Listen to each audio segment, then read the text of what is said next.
All right, I'm very happy to introduce our next speaker for these Discrete Optimization Tuesdays. As Elias pointed out today, we have that happy accident. Our second speaker is Margarita Castro, who is finishing up her PhD at the University of Toronto under Chris Beck and André Sire. And I'm very happy that she'll be talking about some intersection of decision diagrams, cutting plane research, lots of interesting discrete optimization forefront research. So take it away, Margarita. Hi, thank you for the introduction and thank you again for the invitation. I'm very excited about sharing this research with everybody. So thank you also to everybody that connected today. I'm going to talk about our last work on a combinatorial cut and lifting procedure with an application to 0-1 chance constraint. And this is a joint work with my supervisors, André Sire and Chris Beck. So, oops, there. So in this work, we focus on binary optimization problems of a general form. So we have a linear objective, we have a feasibility set X that can be represented either by linear or nonlinear inequalities. And the only thing that we're requiring is to have a BDD encoding of our set X, a binary decision diagram. So in this work, we propose a cutting plane and lifting procedure that leverage the combinatorial structure of the problem, and we use binary decision diagrams actually to expose this combinatorial structure. So for those of you who don't know, a binary decision diagram is basically a layer directed acyclic graph that represents all the feasible solutions for a feasibility set X. And here I'm going to explain it with this little knapsack example. So let's consider that we have a single knapsack constraint, and this is a decision diagram for it. So the idea is basically that we're going to have one variable for each of the layers of the diagram, and the arcs are going to represent the values that the variables can take. So if I have dash arrows, that means that the variable takes value 0, and if I have solid ones, that means that the variable can take value 1.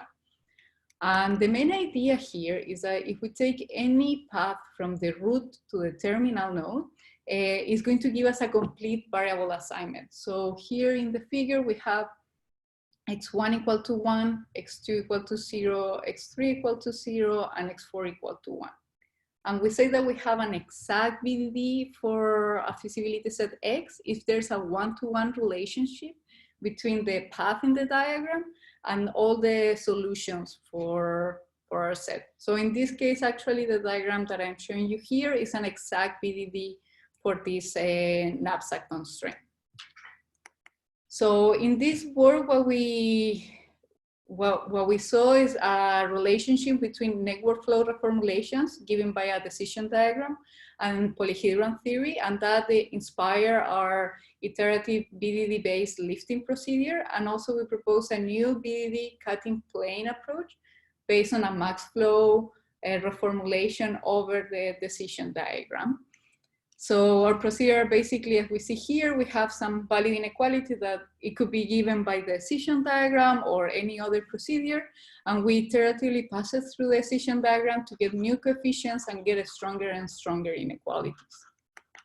And in terms of empirical results, well, we tested on normally distributed chance constraints. So again, we assume a linear objective, but we have M chance constraints where the coefficients have normal distribution.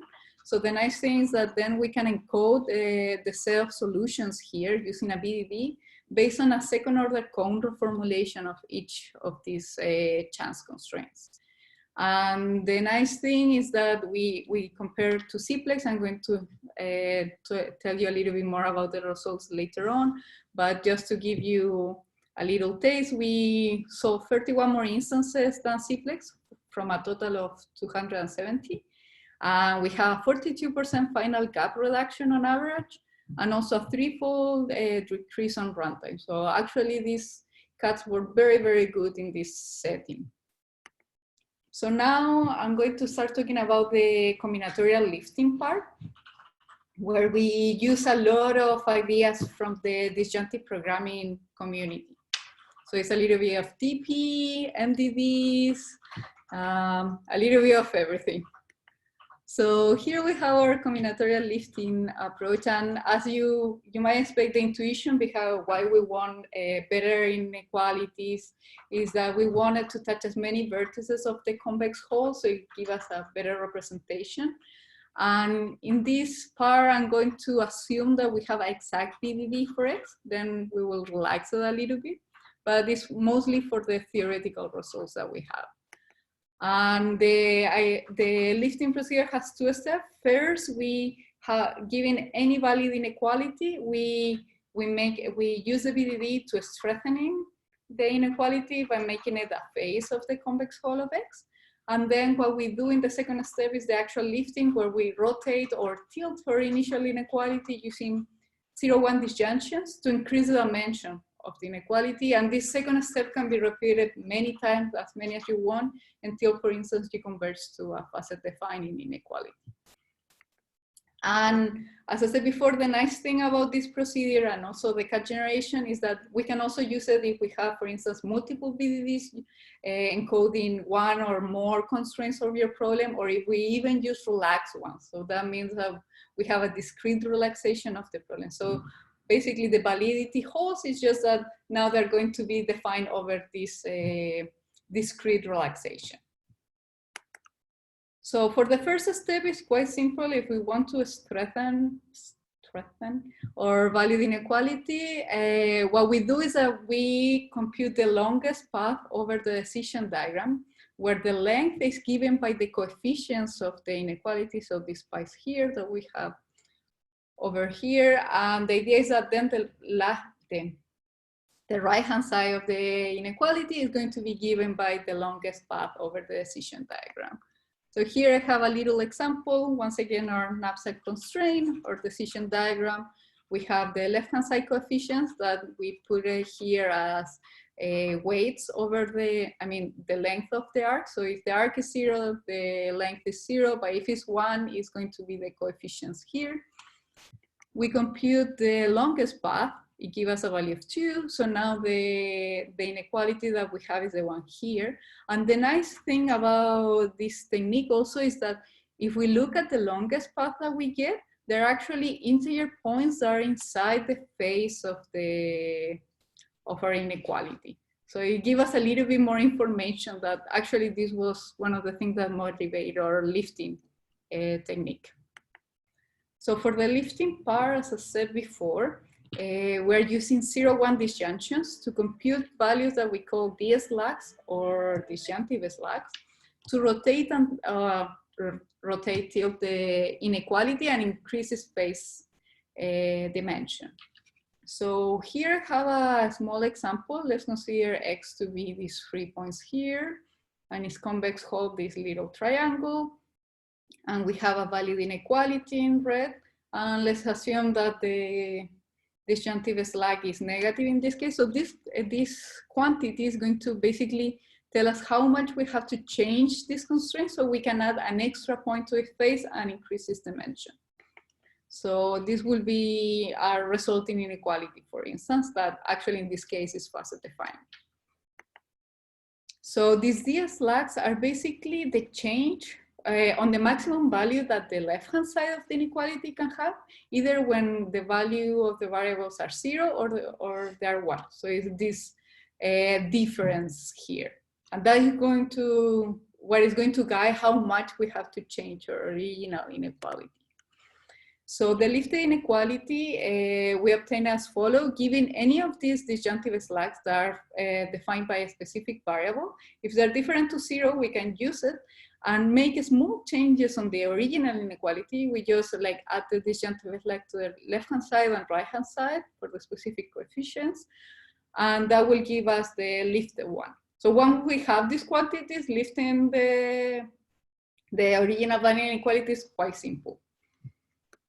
And this is also very closely related to some lifting procedure in the disjunctive programming community that also use this kind of idea of using a difference of disjunctions to actually rotate and lift a valid inequality. But due to time limitation, I'm not going to be able to tell you all the details about the relationship. So in terms of theoretical results, what we saw is that, well, the lift inequality is actually valid, so everything is correct. The dimension actually increases by 1 every time we apply this procedure, so which is quite nice. We have a guarantee that we're getting something better. And also, since we are in the binary setting, we were able to show that the lift inequality is stronger than the original one. So that means that we don't have to keep track of all, like the original inequality, we can just replace it by the lifted one and get not only something that is closer to the convex hull definition, but also will cut more fractional points. So in terms of drawback, the only bad thing about our approach is that we're not guaranteed to get facet-defining constraints if we apply this procedure iteratively. So the main thing here is that when we have a facet-defining inequality, all the slags, disjunctive slags, will have to be 0, but the inverse is not necessarily true. So we can be in a stage that we lift 1, 2, 3 times, all the slags are equal to 0, but there's no guarantee that the actual lift inequality that we get is facet-defining. And this is also because it's very sensitive to the starting inequality and the lifting order that we have. But in the right-hand side, we saw that there are some special cases, especially cases defined in the literature for monotonic sets, such as knapsack or second-order knapsacks. So all the results that hold there also hold for our technique, and actually our technique can be seen as a generalization of these other lifting procedures. And also we noticed that if all the slags have different absolute values and we always choose the smallest one, we can get some extra guarantees that can lead us to facet-defining inequalities. So far I have shown you what we can do with these disjunctive slags. Now I'm going to show you how we can actually get them. Because if you see here, the problems that we need to solve to compute this disjunctive slag is almost as hard as the original problem. So what's the point of solving this if we get in these values if we can't even solve the original problem? And here is where the binary decision diagram comes to, and we use the combinatorial structure, this combinatorial representation of the problem. So the main idea is that we can compute all these values at the same time if we have the longest path from the root node to every node u and from the terminal node to every node u. And this can be computed in polynomial time over the size of the decision diagram. And the nice thing is that then to solve each of these subproblems of the disjunctive slag, what we have to do basically is see all the longest path traversing each arc that has, for instance, here, if we fix the variable to have value 0, then we see all the arcs in that layer that have also value 0, and that maximum will give us the exact amount that we want. So here I have a little example of how we can compute this when the left-hand side is given by the same vector that we had before, 0.5110, and we want the third disjunctive slag. So here I put the lengths of their arcs that we have it before.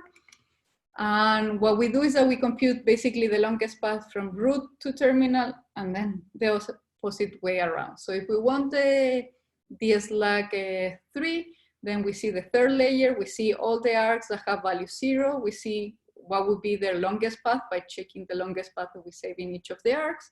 In this case, it will be 1. And the longest path, if we have an arc of value 1, that is the one here, is value 2. So the disjunctive slag is 1 minus 2 minus 1.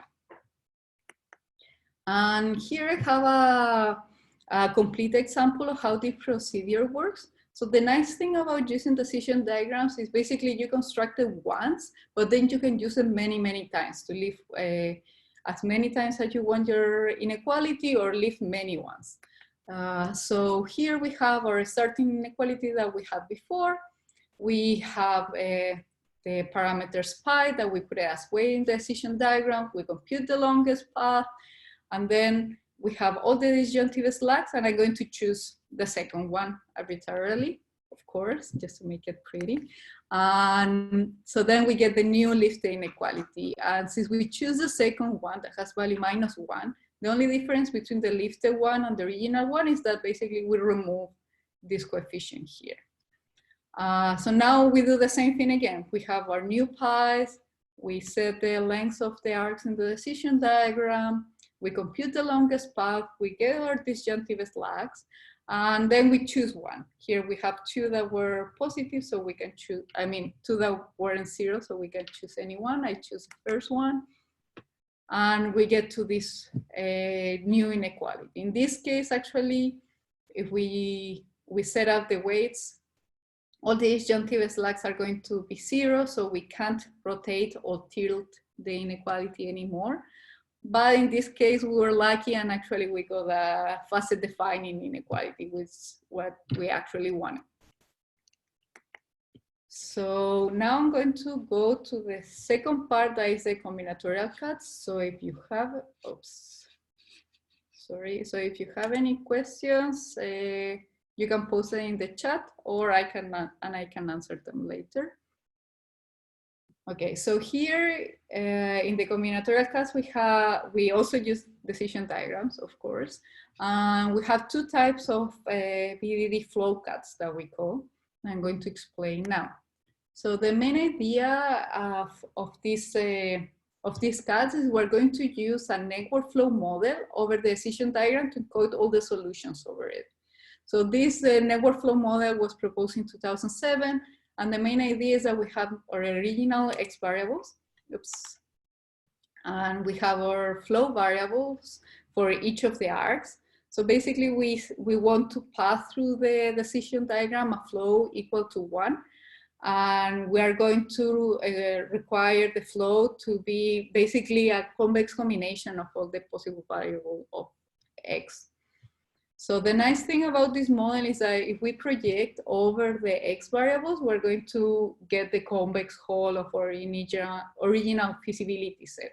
So that's why we can use this to actually as a separation to generate CGLPs and to get valid cuts. But in our case, we propose a slight modification of this.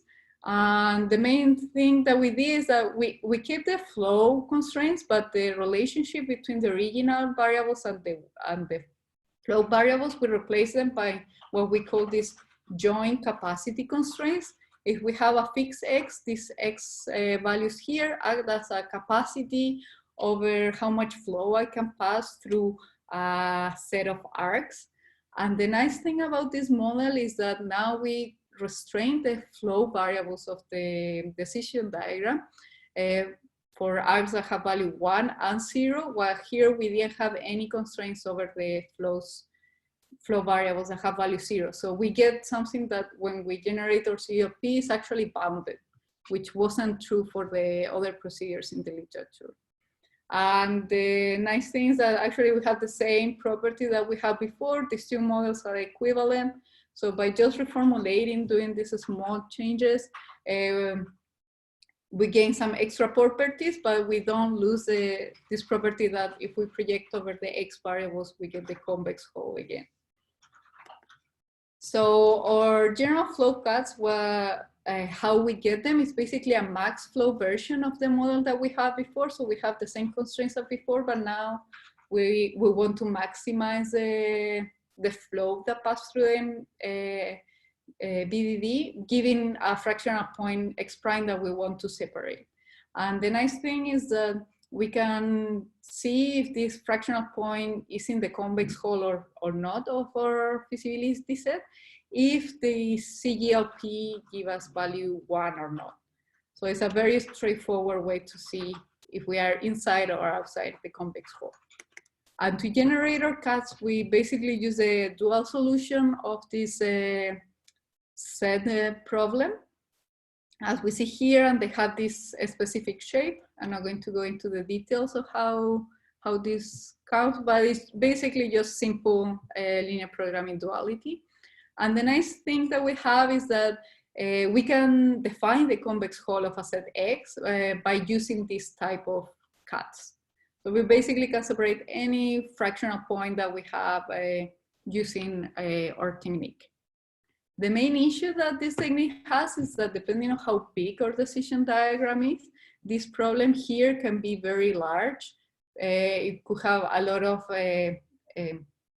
inequalities depending on the number of arcs and nodes that we have in the decision diagram. So we propose a simpler alternative too. There is this combinatorial BDD flow cuts.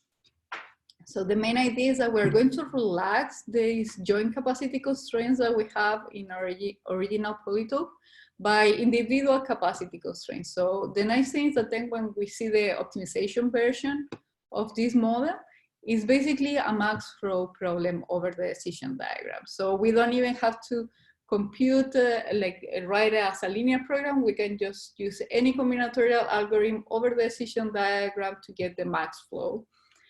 And what we do to generate the cuts is, well, max flow mean cut duality, always go to the basic. That's my lemma. So the main idea is that given any fractional point, as we see here in this little sample, we have these values. The values transform into capacities over the graph now. We compute the max flow, in this case 0.4. This is given actually by this mean cut that we see here. And we would use this mean cut to get our cut. Since it's 0.4, we want it to be 1 to be able to say that it was inside the convex hull, but since it's not, we can remove it. And our combinatorial cut is basically based on the arcs here. So basically 1 minus x1 because this represents x1 equal to 0, and here 1 minus x2 because this one represents x2 equal to 0.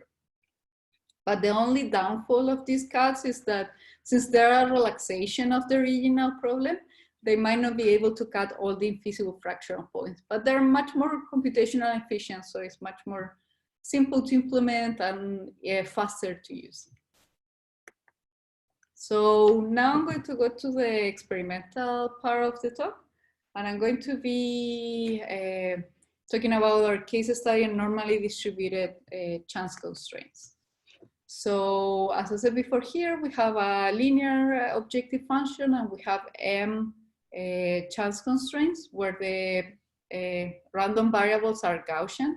They could be independent or dependent. We're not making any difference there. And the nice thing is that we can reformulate this problem as a second order cone. So we get the problem here where this omega comes from the Gaussian distribution, but we see it here as basically a coefficient of how much importance we're going to give to the square root term of our constraints. And how we implement this? Well, we have one decision diagram for each of these constraints and are based on the second order cone reformulation. How we construct them. And actually we use relaxed decision diagrams because the exact ones could be very, very large for our instances. And they have these relaxed ones have 4,000 nodes per layer, but still they work quite nice as we will see in the experiment. So in terms of the experimental setup, we implement everything over simplex. We test also their second order cone solver. We have our general BDD flow cuts with and without the lifting. We also have the combinatorial ones with and without the lifting. And we implemented cuts only at the root node. We desactivated pre-solve and dynamic search, which was actually better for simplex in this case. I don't know why, but if you're trying to solve second order cone problem, it might be something that you want to try. And also we have a 1 hour time limit. So in terms of the instances, we generate some general chunk constraint instances for 100 to 150 variables, 10 to 20 constraints, 1 to 5, or the square root weight. We selected 1, 3, and 5 to see how much this impact the solving time. And also we tested different constraint tightness from 0.1 to 0.3. For each of these configurations, we have 5 instances for a total of 270. We also try our technique also to solve some NASAP second order cone inequalities, and the results were very similar. So I'm just going to focus on the general case for now. That was more challenging. So here I have the overall results, and I'm going to focus first on the left-hand side of the graph. So here we have the number of instances solved over time. So it's the accumulated number of instances solved through our time limit. And we see here that simplex, that is this blue, dark blue line, is the one below, so it's the one that's solving less instances. And all our other techniques are above it. So this light blue is the combinatorial cuts. These purple ones are the general cuts. If it's solid, it's with the lifting. If not, it's without the lifting. So we can see a huge improvement when we're using our cuts, especially the lifting for the weak one, the combinatorial ones, and also the general ones were the strongest ones. So actually we saw 31 more instances than simplex. And in the other side of the graph, the right side, we have the gap at time limit. So at time limit, we have the same amount of instances that we saw with gap equal to 0. And then we count is the accumulated number of instances with a certain gap after the time limit. So we always also see the same behavior, the decision that the combinatorial cuts in the middle or general ones on top and simplex below. And actually we achieved a 42% average final gap reduction with our best technique. So we were extremely happy with these results. And also I wanted to share with you some results for the root node gap. So here these two plots show the same information. It's just that the points are painted different color. So here we compare our best approach, the general cuts plus the lifting against simplex, and all the points are below the diagonal. So that means that our technique was getting a better root gap than simplex.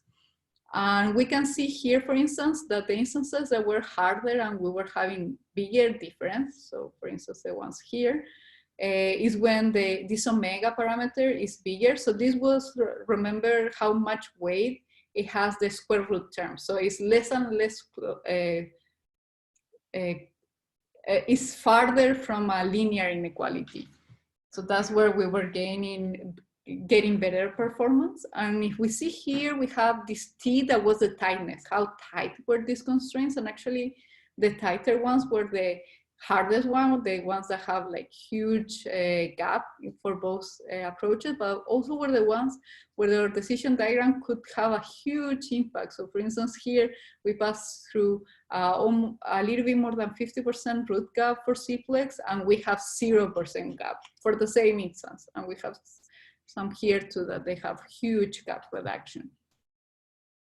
So yeah, we notice that our technique performs specifically well when we have this square root term big and the tightness of the constraint was very small.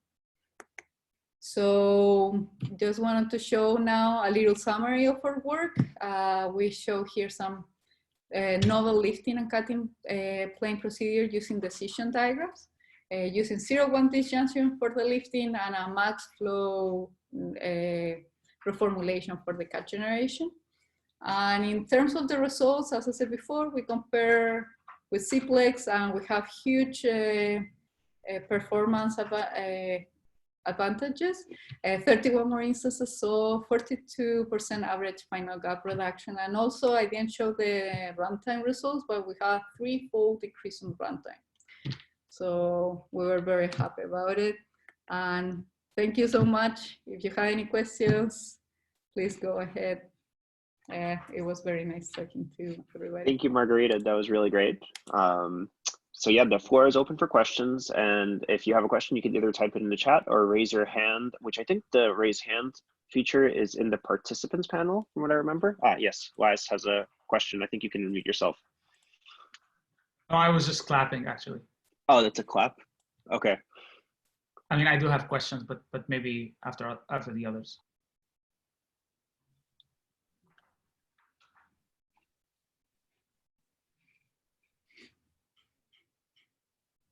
Well, Lais, do you want to start? Sure. So first question, I guess, did you try Gurobi? Just from a pure computational, I'm just trying to assess the computational difficulty and whether it's an artifact of simplex doing something particularly bad on these problems. Yeah, no, we haven't tried Gurobi. We saw that most of these problems were solved with Cplex in the literature, so we decided to go directly to Cplex. That also has like a quite nice structure to implement your own cuts. So yeah, sorry, I don't have any answer there. And maybe a follow-up, and maybe I missed that, but is there a particular reason why these 0-1 chance constrained linear problems are interesting for the type of cuts you're generating? Why these cuts were performing better for these cases, or and why is that type of problem? I guess it's clear it's a challenging family of problems. I'm just, I guess I'm wondering whether there are other similar problems. I mean, does have to do with what is it that makes these problems hard and a really good application of your method? Okay, perfect. So these problems arise a lot in any type of problem where you have a chance constraints. Sorry, I think I'm a little bit blank, so I'm going to start with the other question that you have. So the main issue with the solvers to solve these problems is, well, you can solve the linear, like the continuous relaxation of a second order cone, but it's not very efficient. And actually the solvers, or at least what we try that perform better, is to use a linear approximations of the second order cone. So you linearize it basically, and then you give it to a solver. But what we noticed is that the relaxation was very weak. And actually that's why we saw that when we, this result here, when we have the square root term that was more predominant, the relaxations that Cplex was giving us was very, very weak. So that's why using these decision diagrams have a huge impact, because now we are basically giving the solver another way to linearize it using these network flow models. So that's why we saw like a huge improvement on performance on this type of problems. Yeah, that so makes I think, yeah.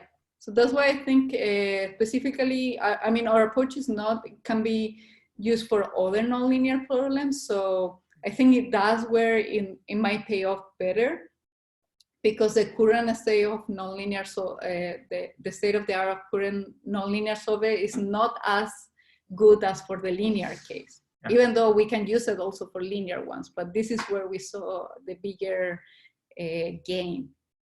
Yeah, that's great. Yeah, thanks.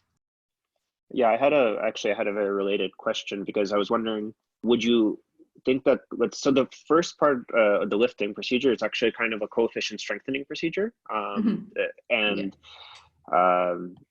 that's used in, I know, in a lot of MIP codes, at least some version of it. And I was wondering if for a non-SOC, some other type of problem, what is the structure of a problem, something simpler maybe, would it still be useful, or would it be too expensive compared to something that's already done in Cplex or Gurobi? So it depends a little bit. So usually, yeah, like this strengthening coefficient type of lifting, the usual solvers use, for instance, a linear relaxation to get the coefficients for the NACSAP constraint. So it might be much more efficient than actually creating a decision diagram, depending on the size of your problem. But in these cases where we have nonlinearity, and that's where I think is where we can gain have a bigger gain, because they're not, either we don't have a relaxation for it, or the relaxations that we have, we know that they're not as strong enough. So that's why we also try for this second order cone knapsack inequalities, because I don't have the results here, sorry, but they also have some lifting procedure using continuous relaxation of the second order cone, and they weren't as good as the ones that we can get with the decision diagram strategy to get the coefficients.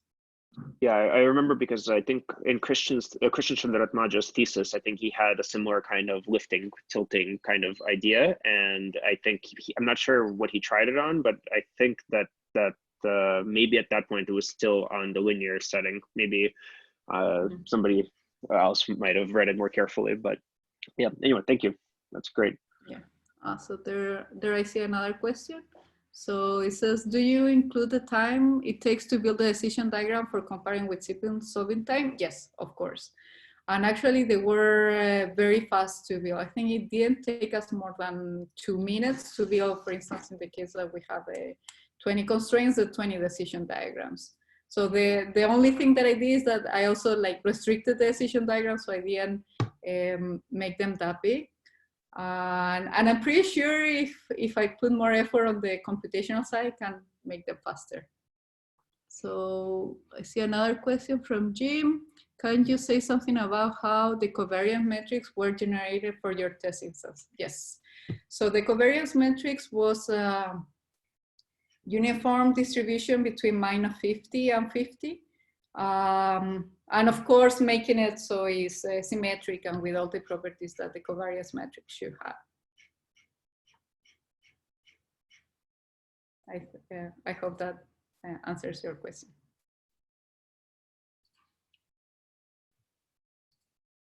Okay, thanks. Well, if there are any other questions, I mean, I'm not sure if Margarita can stick around, but we still have a little bit of a social half an hour or something like that coming up after this. So if you want to stick around, please do, and you will be able to ask more questions in a smaller setting. Thank you all very much for coming for another instance of Discrete Optimization Talks, and we'll see you at the next one. And so what we're going to do now is I'm going to stop the recording,